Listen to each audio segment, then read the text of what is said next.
कधी विचार नाही केला की तुम्ही भेटाल नाही भेटाल, पुढं काय होईल। आता मी माझी नाही राहिले, मी माझ्या देवाची झाली आहे। माझा जीव भी तुम्ही आणि माझा प्राण भी तुम्ही,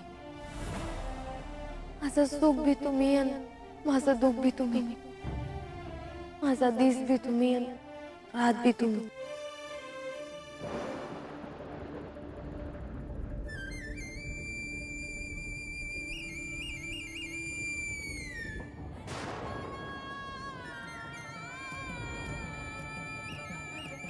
भानू, देवा तुम्ही माझ्या समोर आहेसा आणि आज मी तुमच्या पाया पडलायला मी विसरली बघा, चूक झाली। भानू,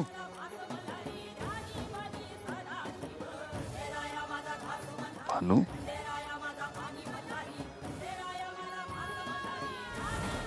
मी हिला तुमच्या साक्षीने एक वचन देते की कृतयुगात मल्हारी मार्तंड अवतारात ही तुमची अर्धभार्या होईल।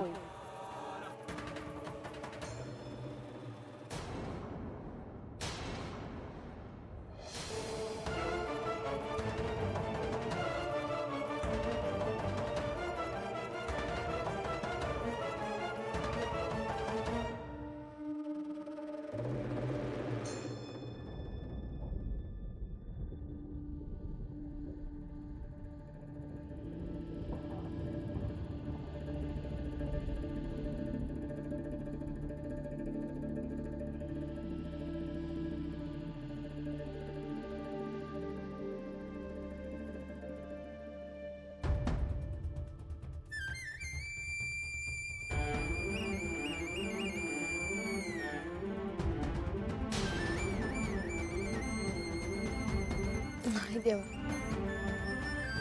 ही घोंगडी मी माझ्या हातानं तुमच्यासाठी इनली आहे, ही तुमच्यासाठीच आहे। तुम्ही ही घोंगडी अंगावर घेतलीत की आमच्यातलेच वाटतं। भानू, मी तुमचाच आहे। तू नसतीस तर ही घोंगडी माझ्यापर्यंत नसती आली।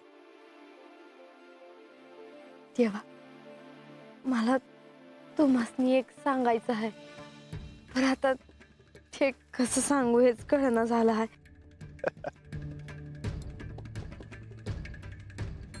कोणताही संकोच नको करूस, सांग। काही दिवसांआधी मला ना एक सपान पडलं होतं आणि त्यात तुम्ही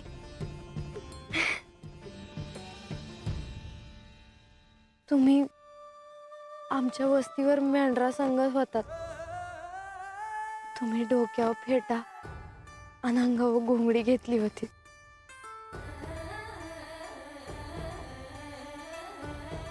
भानू, काही स्वप्न केवळ स्वप्न नसतात, तर त्यामागे काही अर्थ दडलेला असतो। सृष्टी तुम्हाला काही संकेत देत असतात।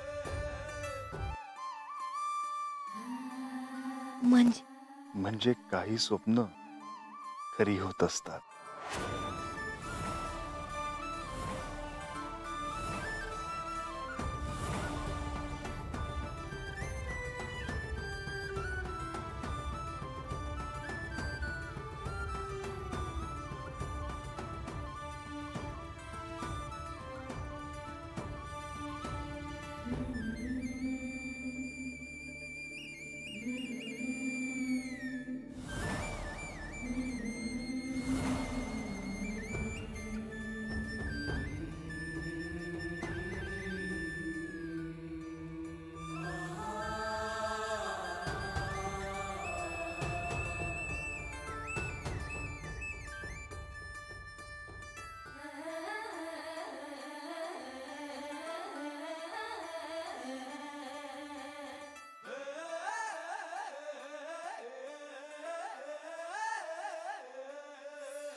बानू,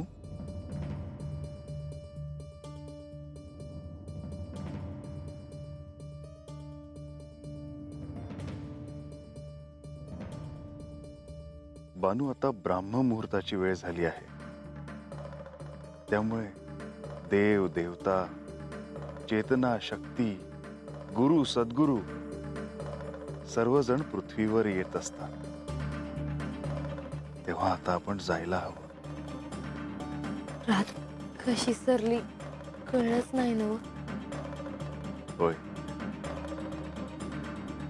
बानू, जातो. जातो नाही, येतो म्हणा. येतो मी. तेव्हा परत कधी भेटणार?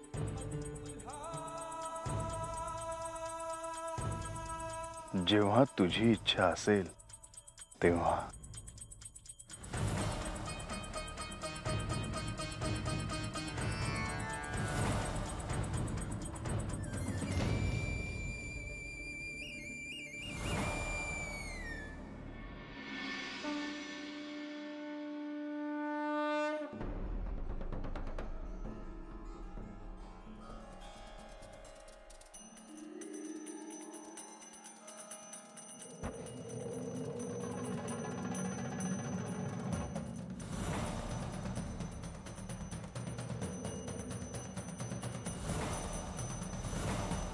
हा धनुष्य, हा बाणाचा भाता, ही तर देवांची आयुध. ज्या अर्थी ही अशी चमकत आहेत त्या अर्थी ही नक्कीच दिव्य असणार.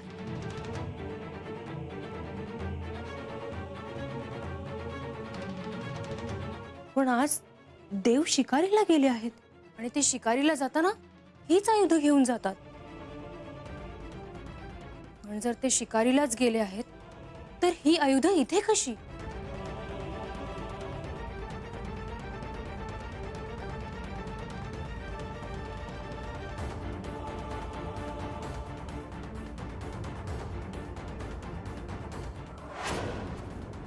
या आयुधांना हात लावण्याऐवजी ही इथेच राहू द्यावी आणि म्हाळसालाच हे दाखवायला इथे बोलवावं.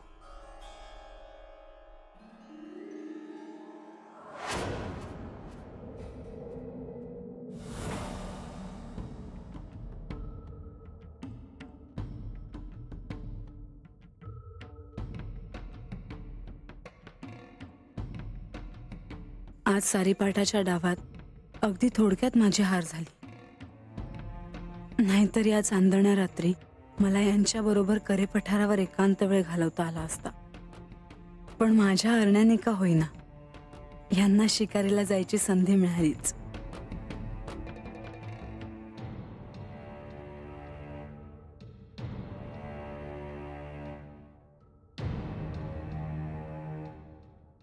एक दिवस सारीपाटाच्या डावात यांनी कधीच शिकारीला जाऊ नये असाच पण मी लावणार आहे आणि तो डाव मीच जिंकेन.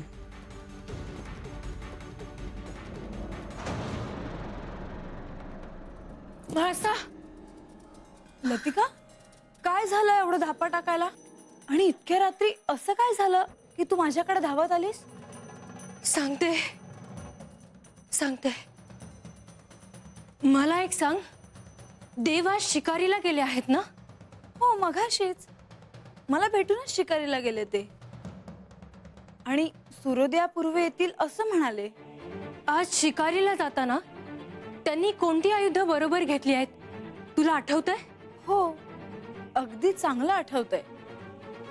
आज यांनी धनुष्य, बाणाचा भाता आणि भाला बरोबर घेतला आहे.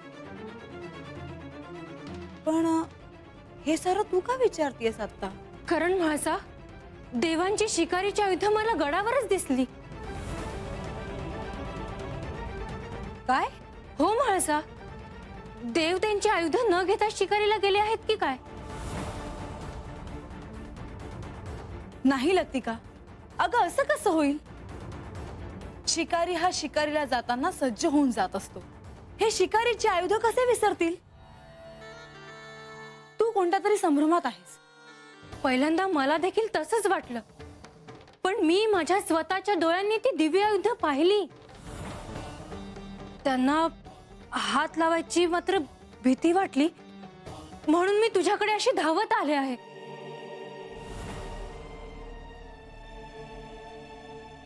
कुठे पाहिलीस तू शिकारीची आयुध? गडाच्या मुख्य दरवाजाकडे जाणाऱ्या रस्त्यात. हवं तर तू चल माझ्यासोबत, मी दाखवते. जर लतिका सांगते आहे तसं असेल तर याचा अर्थ हे शिकारीला न जाता दुसरीकडेच कुठेतरी गेले असतील का? म्हणजे हे माझ्याशी खोटं बोलले का? पण हे माझ्याशी खोटं का बोलतील? लतिका, चल दाखव मला तू कुठे पाहिलीस ती आयुध. चल, कुठे आहे त्यांची शिकारीची आयुध? इथेच, दाखवते तुला. हे बघ, इथेच. हे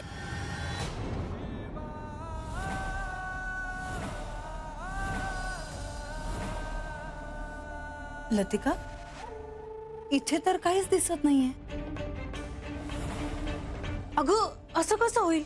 इथेच तर पाहिली होती ती आयुध. मी माझ्या डोळ्यांनी पाहिली होती, अशी चमकत होती. लतिका, मग ती आयुध आता कुठे आहेत? आयुध इथे असायला हवीत ना? हो ना? हो. मग कुठे आहेत आयुध? लतिका, तुला भास झाला असेल. हे शिकारीलाच गेले आहेत आणि शिकारीला जाताना कोणी आयुध विसरून जातं का? लतिका, चल, बरीच रात्र झाली आहे. चल झोपायला.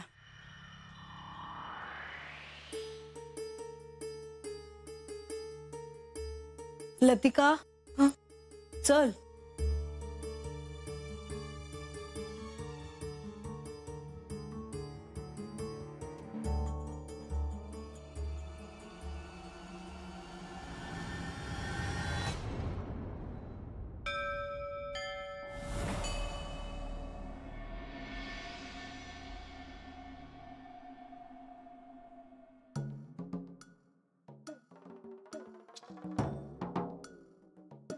भानू,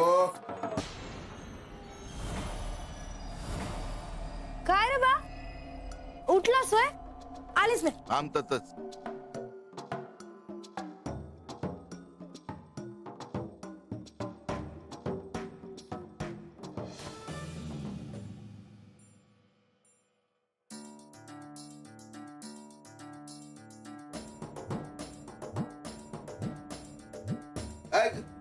कुठं गेलो होतीस सकाळ सकाळ? अरे ते हातच आपलं. अगं तेच विचारतोय मी. हात म्हणजे कुठं? अगं आता तर तीच चालू झालंय आणि अशी सकाळ सकाळ तू कधी बाहेर गेली नव्हतीस. होय र, पर मंजीच्यात जाऊन आले बघ. मंजीच्यात? आणि ते कशाला? ते शर्ट कधी घेऊन जाणार आहे ते विचारायचं होतं. आता इतक्या सकाळच्याला?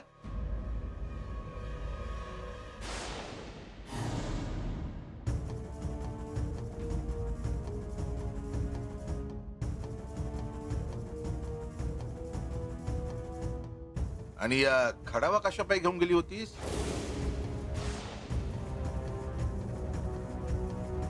अरे हातच दिव्यापाशी ठेवल्या होत्या बघ. आताच ठेवल्या होत्या, आता परत पेटीत ठेवत होती.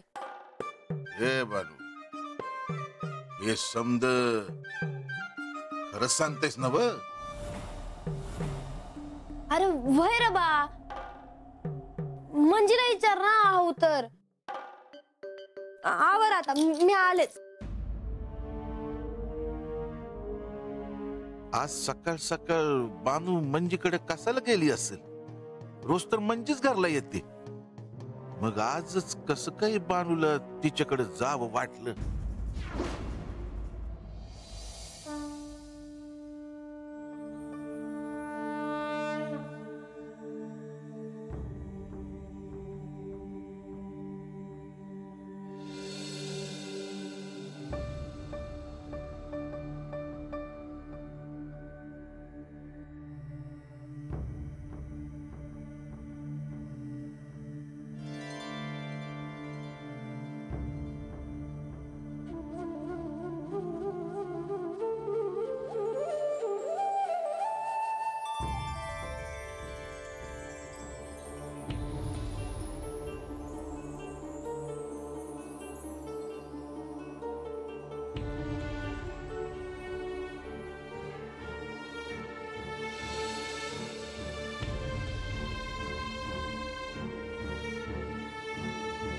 नमस्कार देवी. नमस्कार सूर्यदेवा. देवी, मी आपणास याआधीही सांगितले आहे की आपण मला प्रणाम करू नये. आपल्यात शक्तिरूपाचा अंश आहे. आपला नमस्कार मी कसा स्वीकार करणार? यांनी देखील मला त्या शक्तिरूपाच्या अंशाची प्रचिती दिली होती. त्या शक्तिरूपाचे पूर्ण स्वरूप कसे असेल याची मला उत्सुकता आहे. ते आपल्याला समजल्याखेरीज राहणार नाही असे होणार नाही. प्रभू, लहानपणापासून आजपर्यंत सकाळी उठून मी आपल्याला अर्घ्य देत आले. हा नियम मी कधी मोडला नाही. यापुढे देखील मी हा नियम कधी मोडणार नाही. कृपादृष्टी असावी प्रभू. नाही देवी. अहो, आपल्यावर कृपादृष्टी करणारा मी कोण? उलट पक्षी आपली आणि श्री खंडेरायांची कृपादृष्टी साऱ्या सृष्टीवर असू द्यावी. आणि मी सदैव आपल्या सेवेसाठी सज्ज आहे.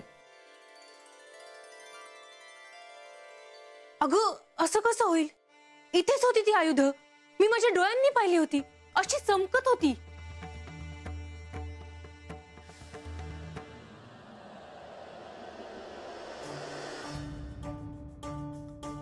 प्रभू, आपल्याला एक विचारायचे आहे. विचारा ना. हे काल रात्री शिकारीला गेले होते. त्या संदर्भात आपल्याला काही ठाऊक आहे का? नाही देवी.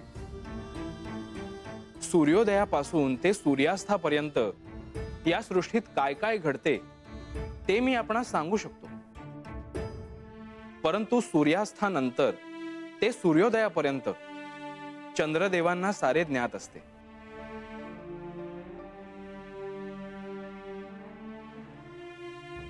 मी आपली उपासक आहे हे यांना चांगलेच ठाऊक आहे. तरीच हे सूर्योदयापूर्वी मी येतो असे मला म्हणाले.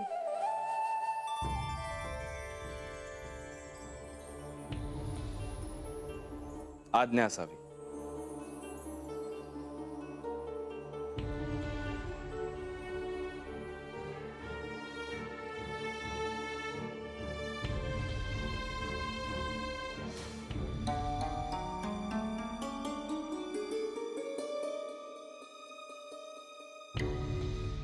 म्हाळसा, तुम्ही आत्ता येत आहात? हो.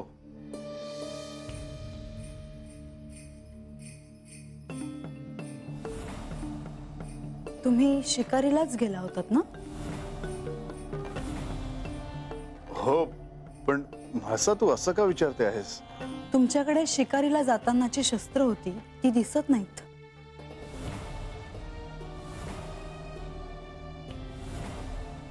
मी असं विचारलं की तुमची शस्त्र कुठे आहेत?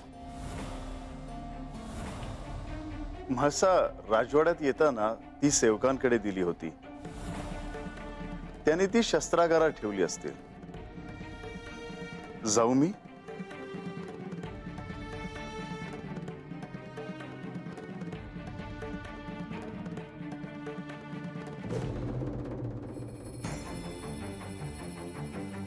थांबा.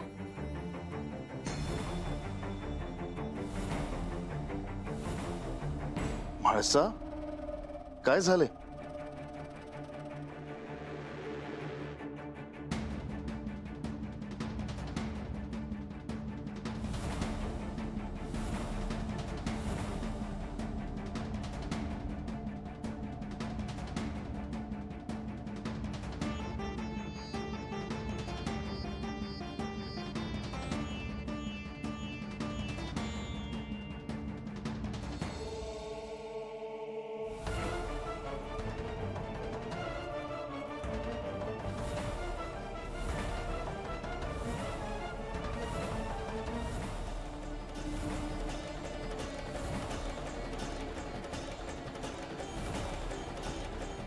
हा दागिना कसला?